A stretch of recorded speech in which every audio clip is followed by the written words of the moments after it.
উপরে উঠে একটু ইতিহাসের গল্প পড়ছিলাম, তো একটা অংশ বেশ ইন্টারেস্টিং মনে হলো। মানে মানুষের সঙ্গে মানুষের সম্পর্কগুলো নিয়ে আমরা সেই রাজা বাদশার আমল থেকেই দেখতে পাই, আমাদের জীবনেও ঘটে থাকে রোজ।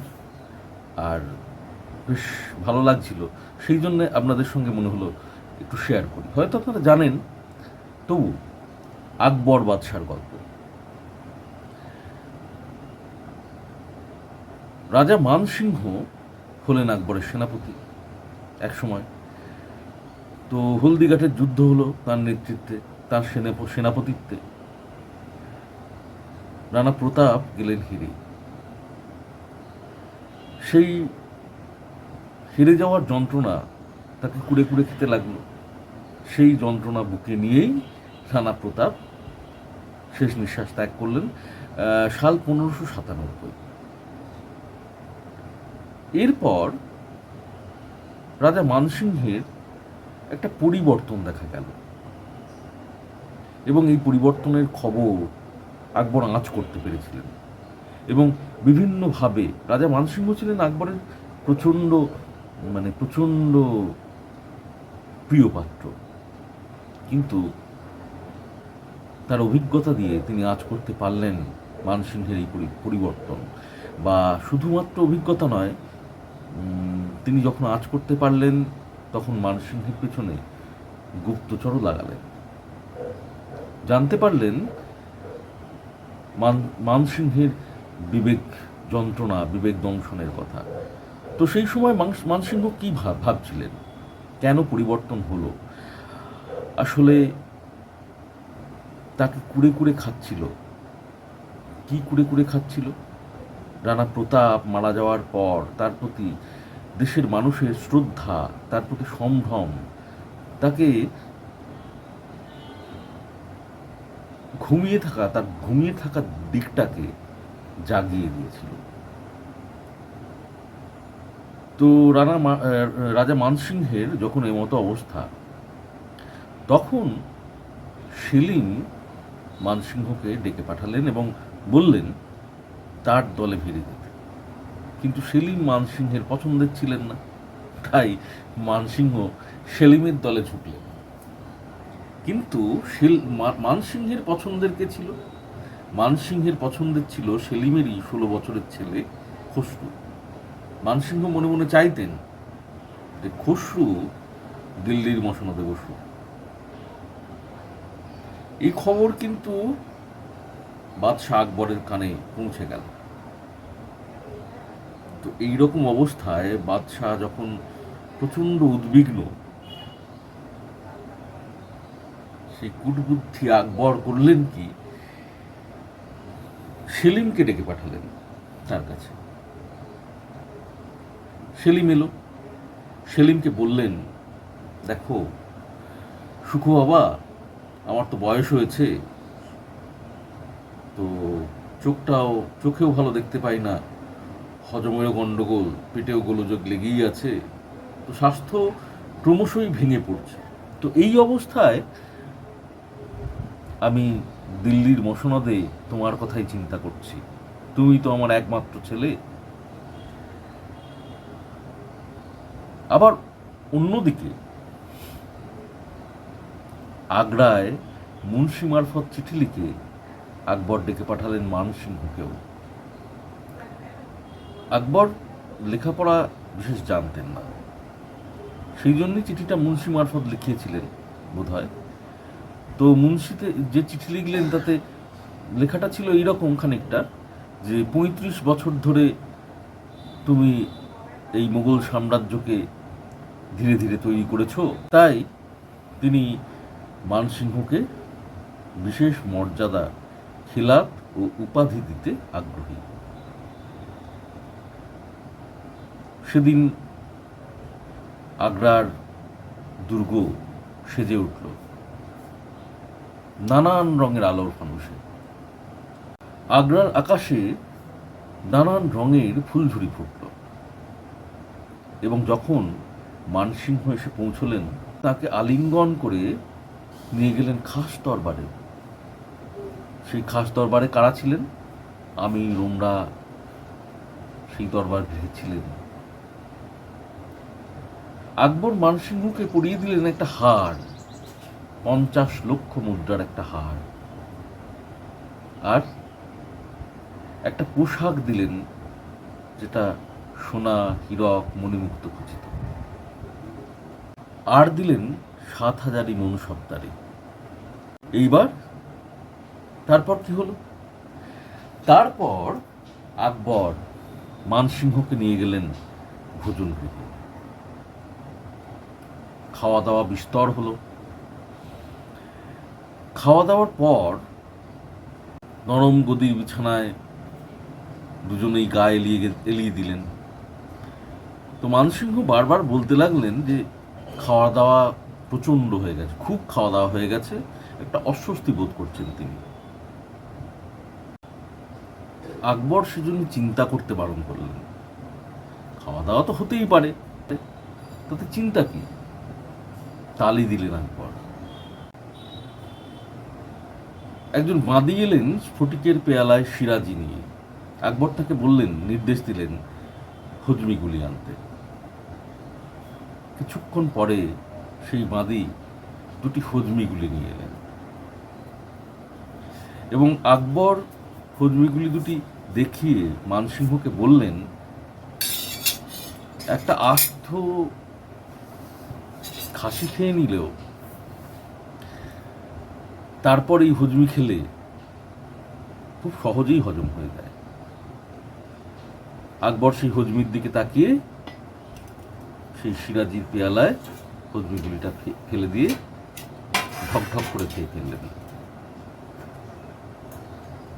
মানসিংহ কিছু না বুঝেই সেই হজমিগুলি পেয়ালায় ফেলে খেলেন।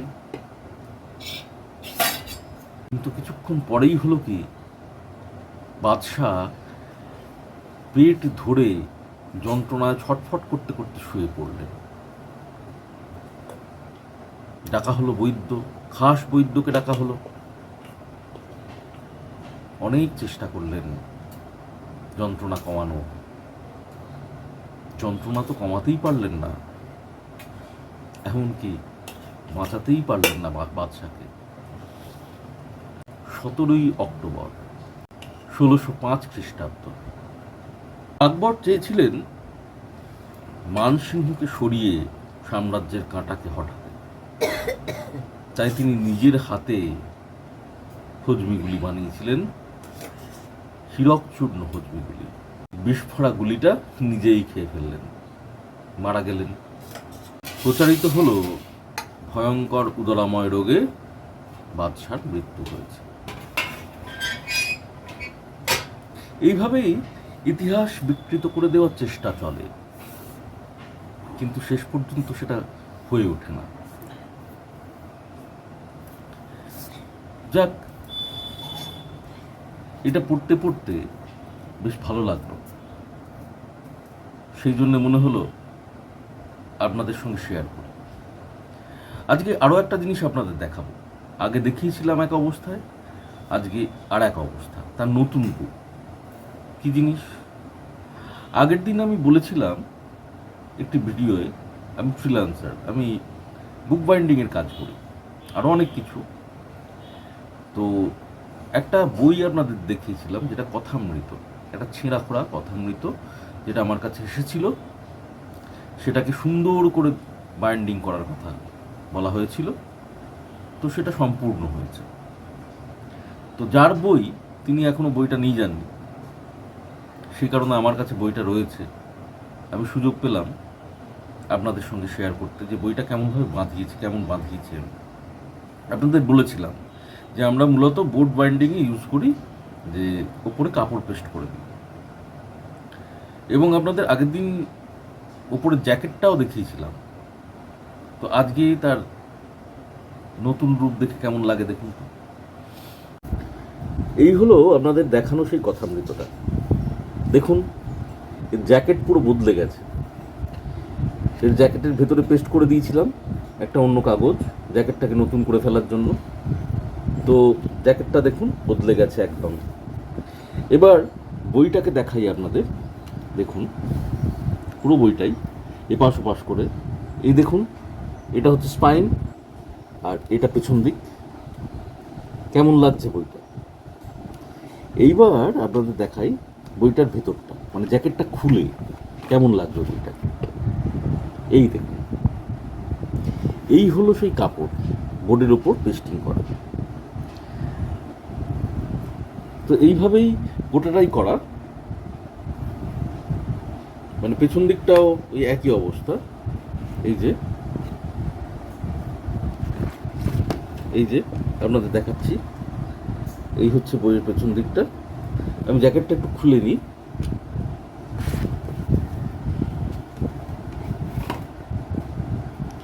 এই দেখুন, এই হচ্ছে বইয়ের পেছন দিকটা। একদম নতুন হয়ে গেছে বইটা, না?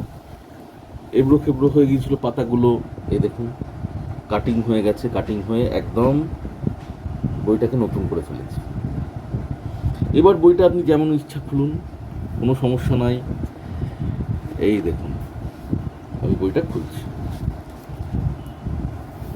এই যে ভেতরে এইটা দেওয়া হয়।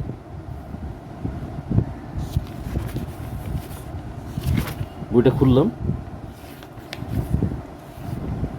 এবার বইটা আপনি যেভাবে ইচ্ছা খুলুন। এটাকে এতটা খুলে দিলাম, এইভাবে পড়তে পারবেন, অসুবিধা নেই। দেখুন একদম পরিষ্কার, কোনো সমস্যা হবে না কোথাও। সেলাই কেটে গিয়েছিল সব, দেখুন মনে হচ্ছে কোথাও সেলাই কাটা।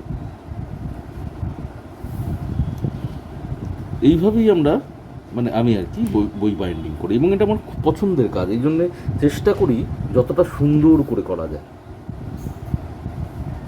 আশা করি এই বাইন্ডিংটা আপনাদের ভালো লেগেছে। তো এরপরে আর কয়েকটা দেখাই। আমার কাছে আজ আরও কয়েকটা বই আছে।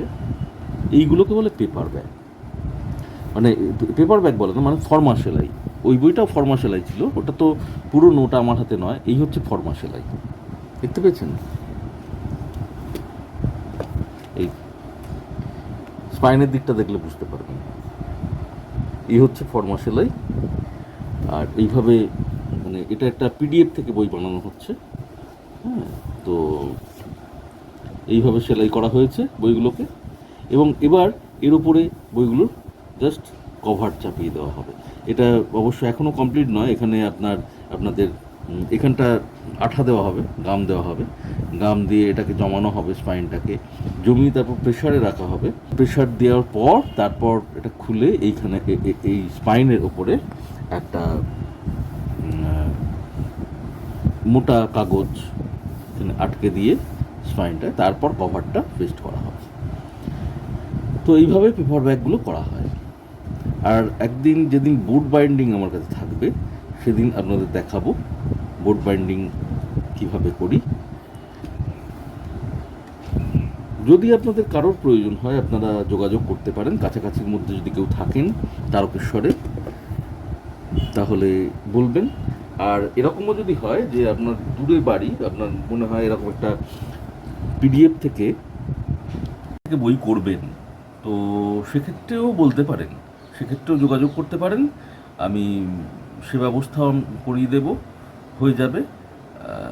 আমরা যেটা করে থাকি সাধারণত, আমাদের তো দূর থেকে অনেক অর্ডারই থাকে, মানে প্রফেশনালি যেহেতু কাজটা করি, সেহেতু তারা যদি বলেন সেটা করে দিতে, আমাদের হোয়াটসঅ্যাপে জানান, পিডিএফটাও পাঠিয়ে দেন, তখন তাকে একটা কাজটা করতে যতটা সময় লাগবে সেই অনুযায়ী একটা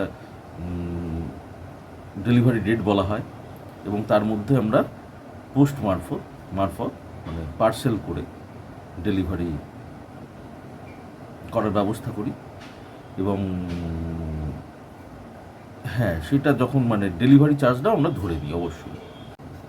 তো এইভাবে আমাদের ডেলিভারি ব্যবস্থাটা করা হয়।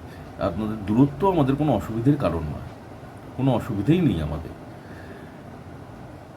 যদি আপনাদের মনে হয় যে পিডিএফ থেকে বই করাবেন, তাহলে আমার সঙ্গে যোগাযোগ করবেন, অবশ্যই সে ব্যবস্থাও হয়ে যাবে। তো আজকে এই পর্যন্তই থাক। আমি একটা ভিডিও স্কিপ করে আজকের ভিডিও আপনাদের কাছে পৌঁছে গেলাম। সেটা অত্যন্ত গুরুত্বপূর্ণ একটা ভিডিও। কিছু ইনফরমেশন আছে তাতে যেগুলো আপনাদের কাজে লাগবে। আমি পরের ভিডিওয়ে খুব শীঘ্রই মানে সেই স্কিপ করা ভিডিওটি নিয়ে আপনাদের কাছে চলে আসবো। আশা করি আগামীকালই আপনাদের কাছে পৌঁছে যাব। আমি এই দুদিন হলো মানে 25শে বৈশাখের সময় থেকে এই কটা দিন যে গেল তার মাঝখানে দুটো দিন আমি আপনাদের কাছে আসতে পারিনি বিভিন্ন ব্যস্ততার কারণেই। সেজন্যে আবারও একবার মার্জনা চেয়ে নিচ্ছি। আমি চেষ্টা করছি যাতে রেগুলার কোনো না কোনো কন্টেন্ট নিয়ে আপনাদের কাছে, গুরুত্বপূর্ণ কন্টেন্ট এবং ভালো লাগার কন্টেন্ট নিয়ে আপনাদের কাছে হাজির হওয়ার।